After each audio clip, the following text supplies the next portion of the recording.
Please begin.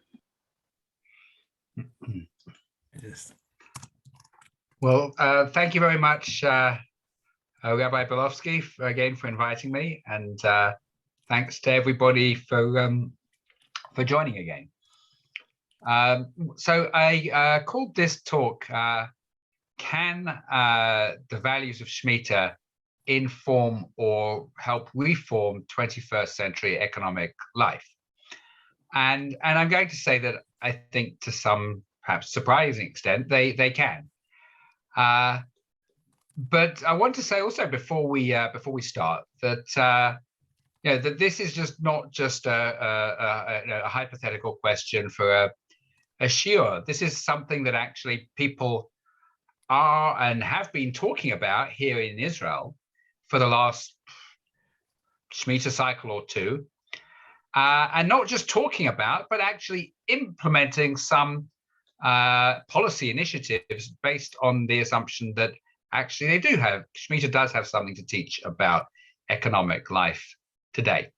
So this is, at least where I'm sitting in Jerusalem, this is not just it's not just a subject for a Wednesday night shiur. It's something which is a live issue which people are actively talking about and discussing and debating. And I think that's it needs to takes a little bit of explaining how and why this question got on the agenda here, because I think it's not at all obvious. And so to do that, I want to step back, and first of all to step back by a week and remind us where we got to last week, and then tell you what happened after the point where we left off at the end of last week's shiur. So last week we talked about three basic sources which just discuss Shmita in the Torah, and that each one embodies a certain value. There's Shmot, which embodies essentially a value of socioeconomic equality. There's Vayikra, Parshat Bahar, which talks about the land having a year off, an opportunity to renew itself. And there's Devarim, which is Parshat Re'eh, where the focus is on debt relief, which is another dimension of socioeconomic inequality. And we also said that throughout the Tanakh, Shmita is taken as an absolutely central cornerstone. Central cornerstone is perhaps an oxymoron, but a central axis of the Torah's economic policy, and moreover of the terms and conditions under which we inherit and maintain the land of Israel. And again and again, the Torah says that the punishment for exile, for ignoring Shmita, is, God forbid, exile. The Gemara in Shabbat 33a says that explicitly, based on Parshat Bechukotai. And so then we pointed out that there's an inherent conflict between the high ideals and values of Shmita and the exigencies of economic reality, and that conflict has determined much of the history of Shmita, and it became even more acute when Jews began returning to the land of Israel in the 1880s onwards, and ceasing economic agricultural work during the Shemitah year came to appear to be simply impossible. So we talked about Rav Kook's path-breaking work, Shabbat Haaretz, published in 1909, which where Rav Kook gave a bold and ingenious and original argument for what became known as the Heter Mechira, the device of selling the land to non-Jews in a fictitious way, in a temporary way, for the duration of the Shemitah year, thereby allowing the land officially to have Shemitah, and permitting Jewish agricultural workers to continue working as before. That argument as we said last week, was based on four essential sub-arguments. First, the argument that Shmita in our time is of rabbinical force and not of midorabanan and not midoraita, not directly from the Torah. And that enables a considerably greater latitude for leniency. Second, as we were talking about just before we started with the Zoom with Jackie, I think.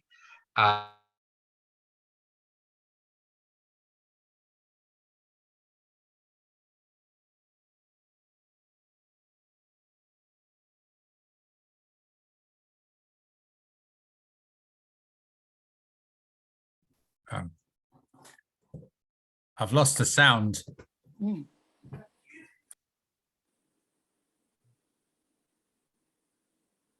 How strange! For some reason I didn't touch anything.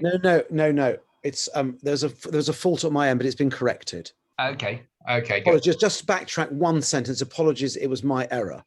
Okay. So yes, I was saying the third pillar of the argument was whether it is indeed possible to sell land in the land of Israel to non-Jews at all. One might think, based on the biblical and Talmudic sources, that it's not.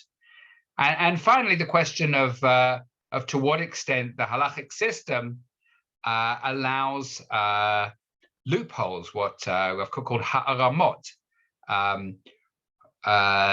stratagems which are the plain intention of which is to avoid the obvious meaning of the halakha, and to what extent and in what circumstances that could be justified. So Rav Kook addressed all of those questions in a very penetrating way, and the effect of that was to institutionalize a situation which effectively we still have today in the land of Israel, where the main way, not the only way, but the main way in which Shmita is observed in terms of a traditional area of agriculture is by avoiding the observance of Shmita through the use of this heter mechira, the permit of sale mechanism.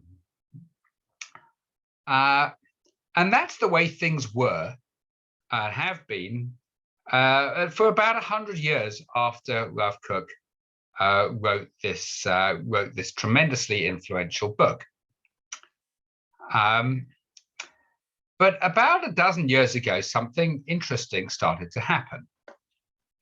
And that is that whereas until that point, as I just said, Shmita had previously been observed more by avoiding its observance, a growing number of people started to think, well, what if we stopped seeing Shmita as a problem which needs to be avoided, as a headache which needs to be medicated, but instead started to see it as an opportunity which could be embraced. Meaning, we go back to the original values of Shmita, then surely there's some wonderful and inspiring and perhaps instructive and useful things here. That environmental degradation is no less a problem than it was. On the contrary, it's becoming greater and greater all the time. Overwork and the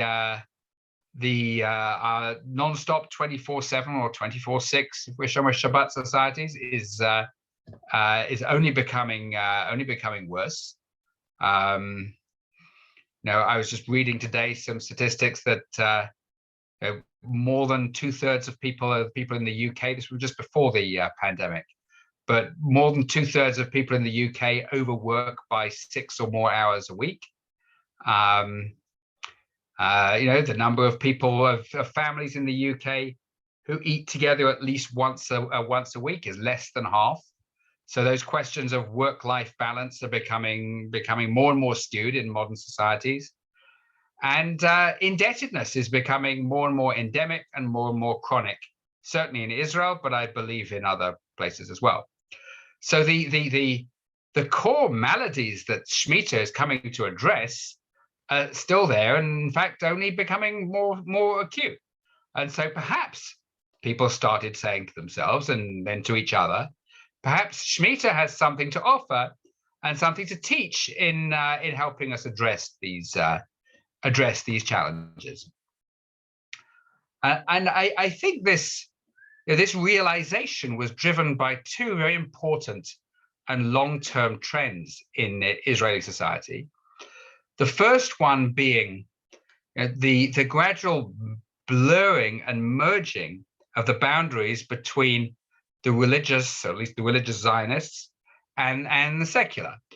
People used to speak in Israel 20, 25 years ago about something called the religious secular divide as one of the worst and most dangerous problems that we faced. And although there's still extremists on both sides wanting to perpetuate that issue, it's largely ceased to exist because of, on the one hand, many secularists, secular Jews, starting to engage seriously with Jewish thought and practice, perhaps out of a realization that Judaism is too important and too valuable to be left exclusively to the religious. And so many secular thinkers starting to engage with Jewish thought and Jewish sources, and seeing sources of insight and inspiration there. And on the other hand, you have religious Zionists becoming more and more confident and more engaged in mainstream society, and becoming journalists and lawyers and economists and academics, and bringing their rootedness in Torah teaching to the problems and the issues and challenges of mainstream society. And so both of those issues, both of those movements have created a population of people who are interested in these questions about how we apply Jewish thought constructively to the reality around us. And then the other movement in Israeli society, which I think contributed to this, was the point around 10 years ago where other issues apart from security started to find a place on the political agenda. There'd been a general sense until then, that Israel is different and we don't really have time to devote to socioeconomic and environmental issues because we've got Iran to think about and we've got Hamas to worry about. And when we sort out those, we'll deal with the economy. And those issues obviously aren't going away. And people at a certain point decided, well, we can't wait till they do go away to deal with these issues of chronic socioeconomic inequality and the environment and so on. And so the renewed focus on those issues also created, I think, an impetus or a convergence between the readiness and openness to look for Jewish answers to these kind of questions, and the reality of what was going on in the political climate of Israel at the time. So all this meant that when the last Shmita year came around in 2014 to 2015, there was a very productive and vibrant discussion in the years leading up to it about, well, what we can do to connect Shmita to some of these larger challenges that we face. So I want to look at just, I think, three of the ways in which people tried to do this. First of all, the issue of debt and debt relief. Second of all, the question of how you apply Shmita in areas of the economy outside agriculture, and particularly in the area of high tech, which is the source of wealth here predominantly. And third, in the question of what Shmita can teach us about the way in which economies are cyclical, and that they tend to move in waves. and look at that both in the terms of what it can teach us about an individual's economic life and career, and also perhaps what it can teach us about wider economic phenomena as well. So I want to briefly survey how people, I think in a very fruitful way, managed to join together the teachings of and the fundamental ideas of Shmita with some of the most pressing and challenging realities of economic life. And I think I'll preface it with the caveat which I also brought at the beginning of last week's shiur, the wise words of Rabbi Jonathan Sachs Zal, who points out that while on the one hand it's unwise to try and connect Judaism tightly and exclusively to any one political party or ideology, and that trying to do so is likely to limit Judaism and to force the complexity of Jewish teaching into a pre-planned and political grid, and which is likely to be impoverishing to the richness of Judaism. But on the other hand, it is extremely important and possible for Jewish values and ideas to contribute to renewing political and cultural discourse. So I don't know that this exploration can or will lead to precise policy commitments or advocacy of one political position rather than another, but I do think that it can enrich our understanding of some of these problems and how to deal with them constructively. So let's start with the question of debt.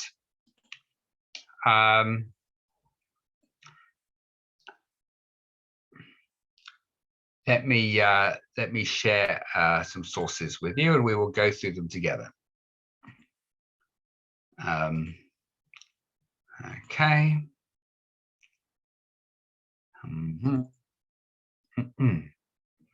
Okay. The first source I want to look at with you is not specifically about debt, but it's sort of setting the scene for the discussion. This is a source from Rav Kook's introduction to his book Shabbat Haaretz. Now, we spoke about the halachic argument of Shabbat Haaretz for the Heter Mechira, the device of avoiding the observance of Shmita by selling the land.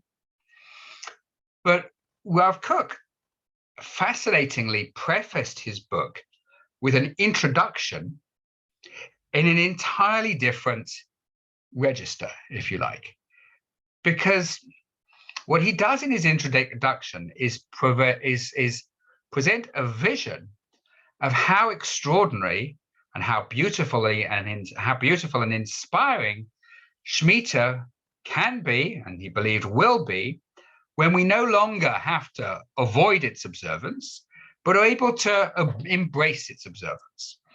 And Rav Kook believed that Shmita would be a year of far-reaching economic, social, and spiritual renewal for the whole society when we were able to do that. So this passage is just a taste of his writing and thinking about that. It says, what Shabbat does for the individual, Shmita does for the nation as a whole. The Jewish people in whom the godly creative force is planted, eternally and distinctively, has a special need to periodically reveal the divine light within itself with full intensity. Our mundane lives with their toil, anxiety, anger, and competition do not entirely suffocate this creative force. So Rav Kook is talking about how essentially, we each of us have a godly creative force within us, and that seeks expression. This is a pervasive theme of Rav Kook's writing. In his writing about prayer, for example, he talks about the constant prayer of the soul, by which he means that he says the soul is always praying, by which he means that our inner spiritual desires are always seeking to express themselves. We're seeking to come closer to and to connect to God. For most of the time, when we're doing other stuff, we're not aware that the soul is always praying. But when we actually stand up and daven, then what we're trying to do is give space for the soul, which is always praying, to express itself. I think he's saying something similar here. Our spiritual natures always seek expression, but most of the time, our mundane lives, with their toil, anxiety, anger, etc., make that expression hard, but they don't entirely suffocate it. On the Shmita, therefore, our pure inner spirit may be revealed as it truly is. The forcefulness that is inevitably part of our regular public lives lessens our moral refinement. There's always a tension between the ideal of listening to the voice inside us that calls us to be kind, truthful, and merciful, and the conflict, compulsion, and pressure to be unyielding that surround buying, selling, and acquiring things. So, Rav Kook is saying that there's a tension between trying to be a good, decent person, which most of us would certainly want to be and certainly try to be, and the conflict and the compulsions of everyday economic life. I spend a good part of my everyday life in the world of business, and I know what he's talking about. So these aspects of the world of action, he says, distances us from the divine light and prevent its being discerned in the public life of the nation. This distancing still also permeates the morality of individuals like poison, stilling the tumult of social life from time to time in certain predictable ways is meant to move this nation, when it's well ordered, to rise towards its encounter with the heights of its other inner moral life. So what Rav Kook is painting here is an extraordinarily ambitious vision of what Shmita could be. It's a year in which somehow, and it has to be said that Rav Kook is a little bit light on the specifics here, but he develops this idea over many pages, and he there's a deep conviction that comes through that Shmita can and should and will be a year in which, across the whole of society and the economy, the conflicts and the forces which tend to constrain and even suffocate our godly inner lives will be set aside to enable us to flourish spiritually as fully as we possibly can. Now, what does this mean in practice? Well, I want to look at just a very few of the key sources about debt remission, Shmita Ksafim, in the Torah and in the later commentaries, particularly in the Gemara and the Rambam. And what I want to bring out here is as a preliminary, looking at how these ideas were implemented in practice, have been tried to be implemented in practice over recent years. What I want to bring out is the remarkable sophistication of the Torah's sources in balancing, as well, acknowledging and then balancing, on the one hand, the idealistic and compassionate demand for relieving debts from the poor in the seventh year, and on the other hand, the real world economic and social problems that can give rise to. So So I first want to look at the main biblical source about this, which we did look at last week, and I want to look again at the final verses. From the third line of the second page, if, however, there is a needy person among you, one of your kinsmen in any of your settlements in the land that the Lord your God has given you. You can see it in Hebrew below, but I'll read it in English. If, however, there's a needy person among you, one of your kinsmen in any of the settlements in the land that the Lord your God is giving you, do not harden your heart and shut your hand against your needy kinsman. Rather, you must open your hand and lend him sufficient for what he needs. Beware lest you harbor the base thought. The 7th year, the year of remission, is approaching, so that you are mean to your needy kinsman and give him nothing. He will cry out to the Lord against you, and you will incur guilt. Give to him readily and have no regrets when you do so, for in return, the Lord your God will bless you in all your efforts and in all your undertakings. So what the Torah is remarkably saying here, and we mentioned this last week, and I'm going to take it a step further. What it's saying is I know that this is going to be very difficult for you. It's entering into the mindset and the consciousness of a lender who is contemplating making a loan to a poor person as the Shmita year approaches, and it's going through his mind. I'm going to lend money to a poor person with the Shmita year coming up, and when Shmita ends, my loan will be remitted and I won't be able to claim it back. Why would I do that? And the Torah says, nevertheless, do it. I know it's going to be hard, but this is what you must do to continue to reach out to and support the poor. But what the Torah, I think, is also acknowledging is that the idea of Shmita Kasafim itself, the remission of debts, can give rise to what economists call perverse incentives, and that if the point of Shmitat Kasafim, the remission of loans, is to help the poor, then the institution of remission of loans itself could end up counterintuitively damaging the poor, because the knowledge that loans are going to be remitted could prevent the lender from lending to the poor.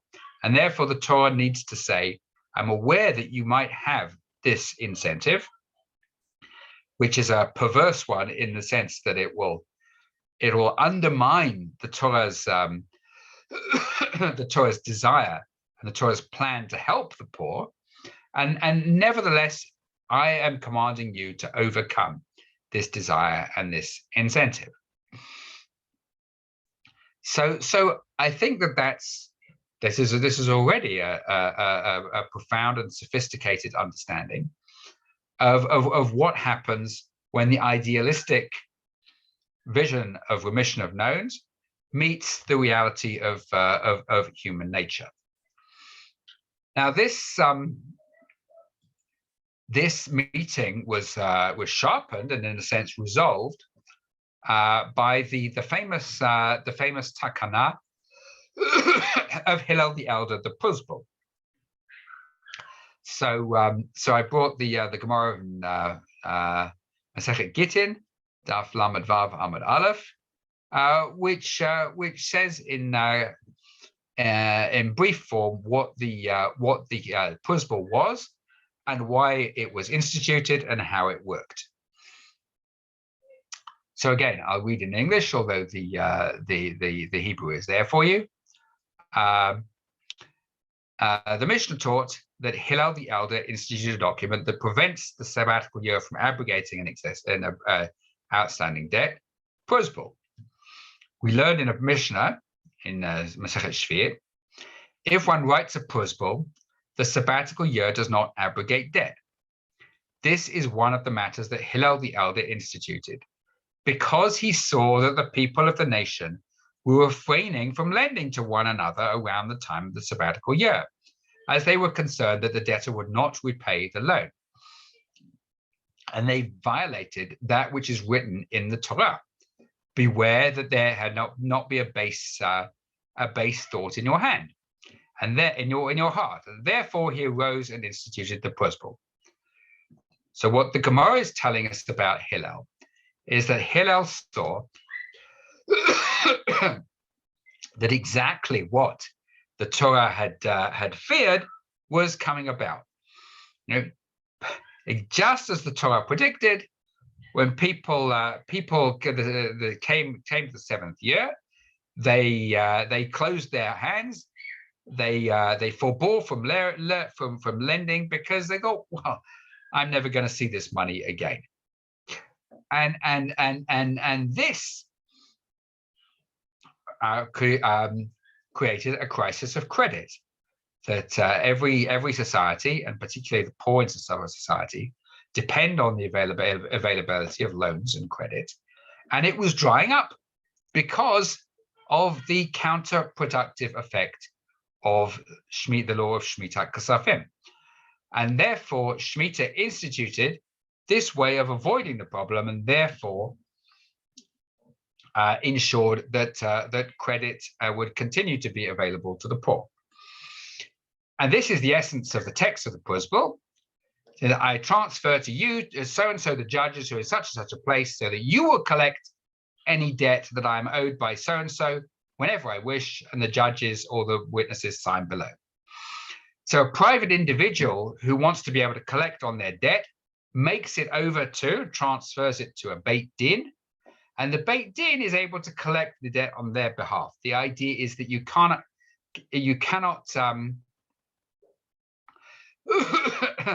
collect debts between brothers.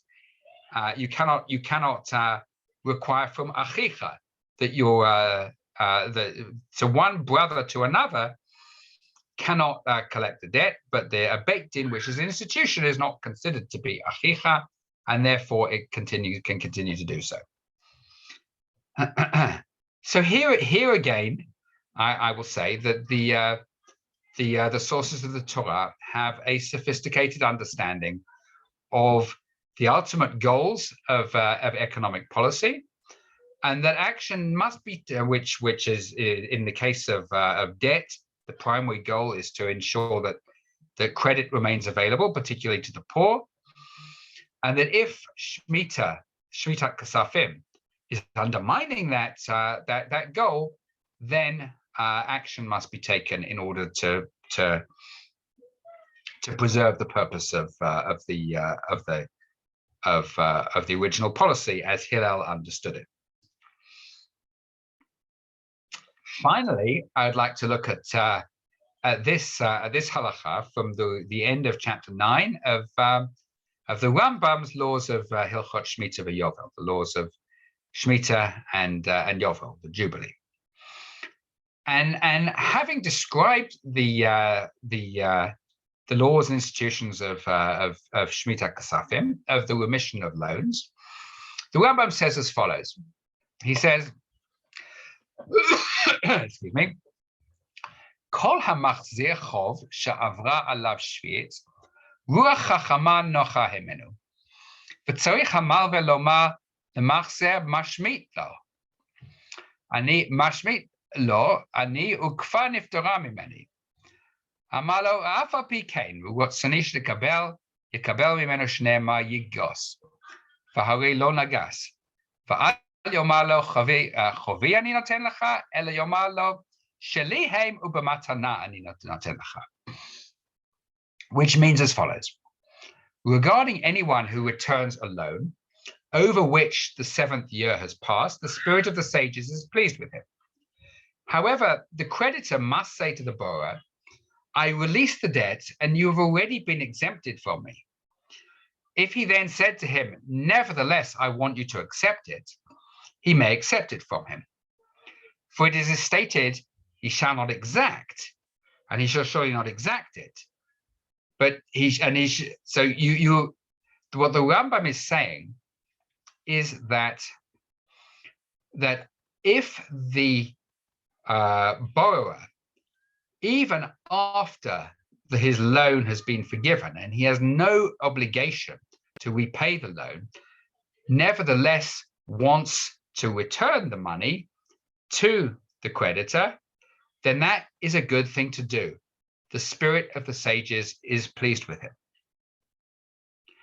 But he shouldn't say, I'm giving it to you as an obligation. Rather, you say, it's mine and I'm giving it to you as a gift. I think this is very interesting and important because what this halacha embodies and expresses is that the idea that Shmita Ksafim, the remission of loans, doesn't and should not override the basic moral sense that it's a good thing to return loans. And that if you've borrowed money, even if formally and legally your loan has been remitted, it's still a good thing, if you can, to return the money to the person who lent it to you.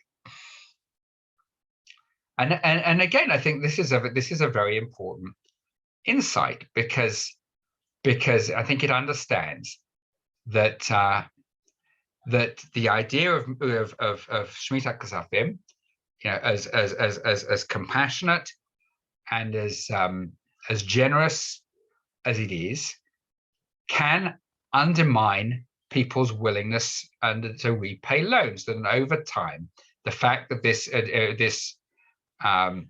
idea exists will erode people's the motivation of borrowers to repay loans. They'll just say, "Oh, we'll just wait for Shmita to come around, and I won't have to." And so this halacha preserves the essential moral value that, Shmita or not, it's a good thing to pay back money that you have borrowed. Now, with this background in mind, I want to turn to some of the initiatives which were implemented in this area during the last Shmita year in Israel. I'm going to stop sharing my screen. And in fact, this area of loan relief was one of the areas in which Shmita sort of values and teachings were implemented in a most practical way during the last Shmita cycle. And these were really among the Shmita-inspired initiatives that actually gained most traction in the Israeli public sphere. The chronic household debt is absolutely endemic in Israel. Everybody's in overdraft. So, well, I have to say, for my parents' benefit, I'm not in overdraft, but proverbially everybody is in overdraft, and blights the lives of Shackles families to the dead weight of historic loans that compound until they can never be repaid. This, the agricultural roots of Shmita are increasingly distant from us, but the tragedy of permanent indebtedness is perennial. So in 2014, then Knesset member Ruth Calderon, in consultation with the government's then chief economic advisor, Professor Eugene Kandel, proposed a plan for the government to fulfill billions of dollars worth of debt owed by the country's poorest citizens. In fact, the government funded part of that debt relief actually never materialized. But nevertheless, as a result of this initiative, thousands of Israeli families did have their debts forgiven. Pa'amonim, an NGO which works in the field of helping families to manage their budgets, crowdfunded money to relieve debts of program participants. Also, utilities, banks, and other financial institutions participated. And along the lines that a certain part of indebted families' debts would be forgiven, and then another part would be rescheduled, and these families would receive coaching about household management in order to ensure that they would try and avoid this situation of chronic indebtedness in the future. Now, I think what was interesting about these plans, and one of the things that actually made them successful, is that they engaged seriously with both the Jewish sources that we've looked at briefly, and also with economic theory. Because as we've shown, the Torah was aware that the promise of a septennial debt moratorium could encourage profligate borrowing that would in turn deter lenders from advancing support. We saw, beware lest you harbor the base thought, the seventh year, the year of remission is approaching.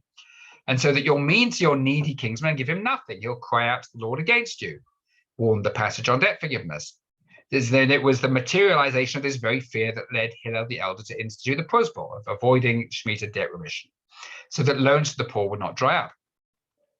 Now, economists have a name for this.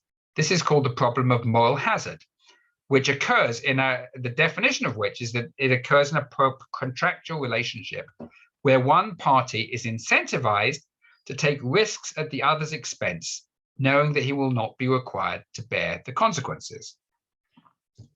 And this is a way of describing the situation of the borrower coming up to Shmita, who has a clear incentive to borrow money, even if he thinks he might not be able to repay it because the Shmita is coming around.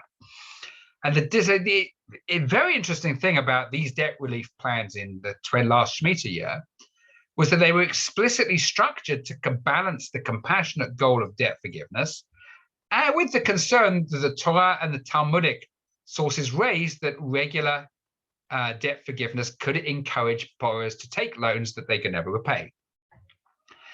The program's integrated forgiveness of a part of the debt and rescheduled payment of another, together with causes in household budgeting, with this combination aimed to give people a new start and helping them to avoid the debt trap in the future. And I think that this sort of fusion of idealistic Shmita values with realistic economic thinking is actually a promising model for making these kinds of initiatives sustainable.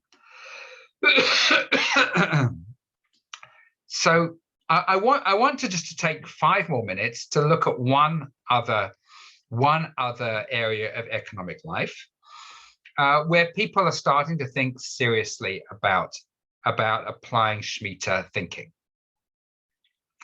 I'll skip one of the ones I was going to talk about in the interest of time, and move to this question of economic cycles.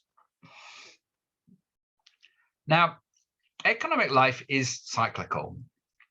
I think this is true on a macro level, and it's increasingly the case for individuals. Now, I think it's clear to most people that the era of working in the same job in the same company or career for 40 years is long gone. Rapid technological change leads to the rise and fall and obsolescence of whole industries. And that causes many people to shift jobs and to have to reinvent their careers every few years and adapt to fast-moving economic and technological change. And that's only becoming more so now with AI, the growth of AI threatening to make whole industries and career branches obsolete. Now, it's some interesting thinkers in Israel now who are fascinatingly suggesting that Shmita can be a useful model to help manage this instability. So, for example, a friend of mine named Naharon Ariel Lavi, who's just actually coming out with a book on these ideas, argues that these kind of changes could be pre-planned to mitigate the trauma and dislocation that so often comes with them. Suppose that pensions were restructured so that instead of being cashed or in entirely in retirement age, they could be drawn upon periodically, say every 7 years.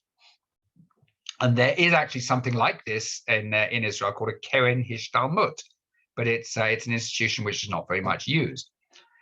If this were possible, if you could take and say, draw a bit of your pension once every 7 years, it could be an opportunity for people to pause, to take stock and reskill in a deliberate way for the next stage in their careers. Fascinatingly enough, the former Israeli ambassador to London, Daniel Taub, actually expressed this idea in an essay he wrote some 20 years ago, which was, in fact, an essay he wrote as a term paper for when he was doing his mid-career master's at Harvard. And he expresses Lavi's idea in, I think, a very, very poignant and lyrical way. Daniel Taub wrote, "Shmita is a time to see ourselves not in times of what we do, but what we are, and even what we might become. For any of us to learn that instrument, to write that book, to try the path we never took. The cost, decommissioning a seventh of the productive workforce, might sound steep, but is investment with potentially exponential rewards. For the workplace, a continuous stream of invigorated employees, brimming with insights and experiences for families. For families, a time of reacquaintance and renewal. For society, an opportunity for caring individuals to devote not just the margins of their weeks, but the very kernels of their days to the underprivileged. For culture, an invitation to untapped masses, to learn to appreciate, to explore, and to create for our youth. A promise that passion and opportunity will not be buried forever with their first paycheck. And perhaps most of all for our seniors, a chance to prepare for the increasingly traumatic transition to retirement and to preempt the dread, if only, that threatens to haunt our final years." And it's a very powerful, I think, evocation of what it could be to to acknowledge in the structure of our economic life that our lives actually do run in these cycles, and that having a rhythm of work and renewal every 7 years could be far more fruitful than 50 years and then of work, or 40 years of work, and then 20, 30, I'd may have assumed 50 years of retirement. And finally, I'd suggest that that national and economic economy and global economies are also periodic. They go through upswings of growth, investment, and expansion, followed by episodes of contraction and depression. But economic theory and policy, and this is obviously a big subject, which I'm just skating over in a very superficial way, economic theory struggles to understand and effectively address the business cycle. The stock market amplifies the cycle. And again, this is very broad brush, but I think it's broadly true. As business picks up, people invest, share prices rise, people get excited and invest. More investors pile into the market, and as everyone seems to be making loads of money so effortlessly, there's exuberance and euphoria, and then a few smart Alecs figure that things are way inflated beyond their real values. Euphoria gives way to doubt and anxiety, and then panic, and then people run for the hills. So the whole cycle screeches into reverse. Fortunes are lost, and the whole thing starts all over again. And the length of these cycles, if you look at the charts, is quite reliably between 6 and 9 years. So that's, I think, very thought-provoking. That there's perhaps this notion of this cyclicality of roughly around the length of 7 years, perhaps is somehow built in.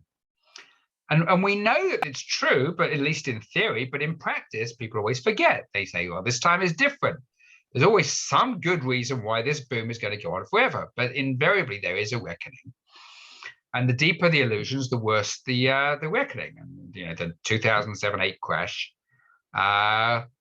caused the most worst world recession in 75 years, and life savings and pensions were decimated, and homes were lost, and homelessness and poverty grew.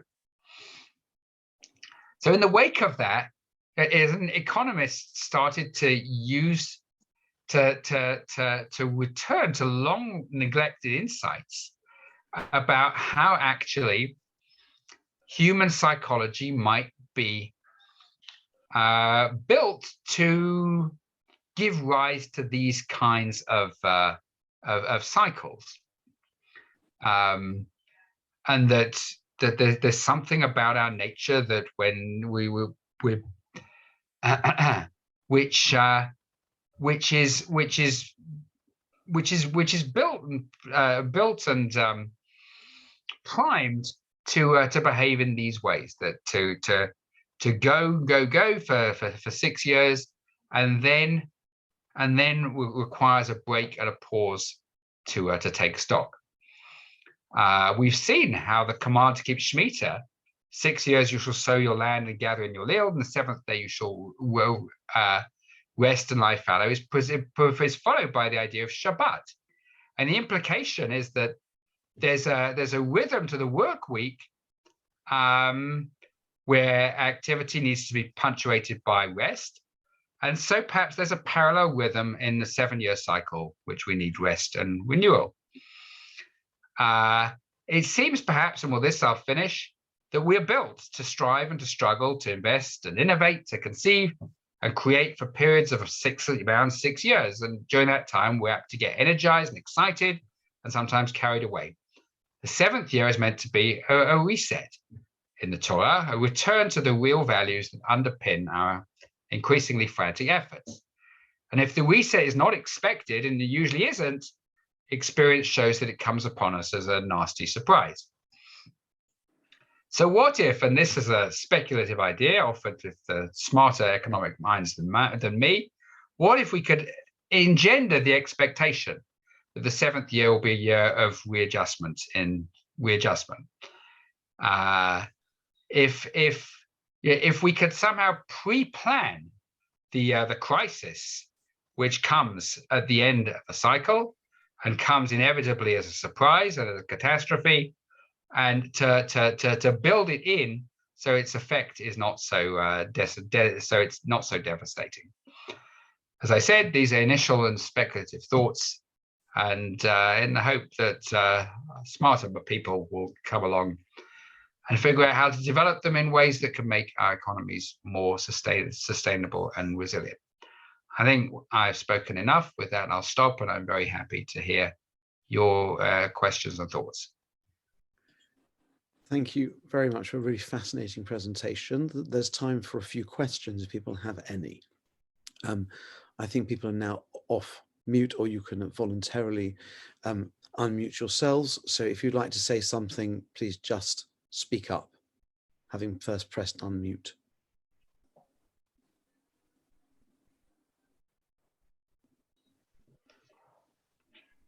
Well, I'd like to just ask how the remission of debts would apply to banks and the question of mortgages. Is there any scope there?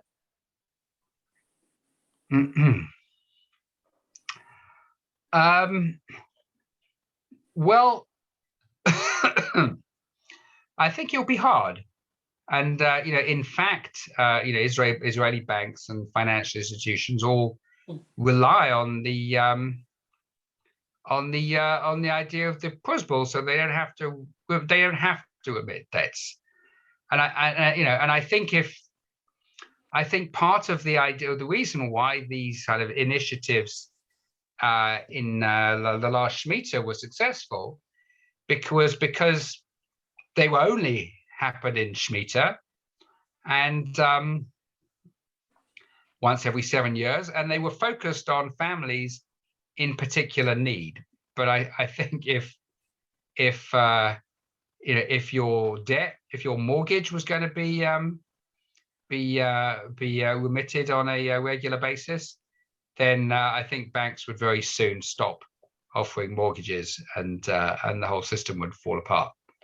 So I think it works if it's occasional and if it's focused. But I don't think I can't.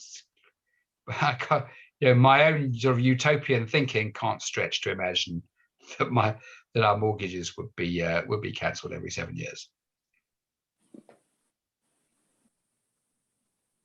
Thank you. Sorry if that's disappointing to anybody, but It's not disappointing as the bankers who are present. Yes. Yeah. Well, given there don't seem to be any further questions. Ellen Bernstein raised her hand. I Did you? did. Okay, yeah, but yes, but a lot of you is beneath the screen. There you go. Probably an ignorant question, but does the Shmita Kasafim apply only in Israel? No, it's not at all. Actually, not at all an ignorant question, and it was something which was debated in the Gemara and the Rishonim, the medieval authorities, and in fact, the answer is no. In our time, it does not only apply. Because first of all, in our time, it only applies rabbinically, midorabanan, but it applies rabbinically both inside and outside of and outside of Israel. You know, the idea it was a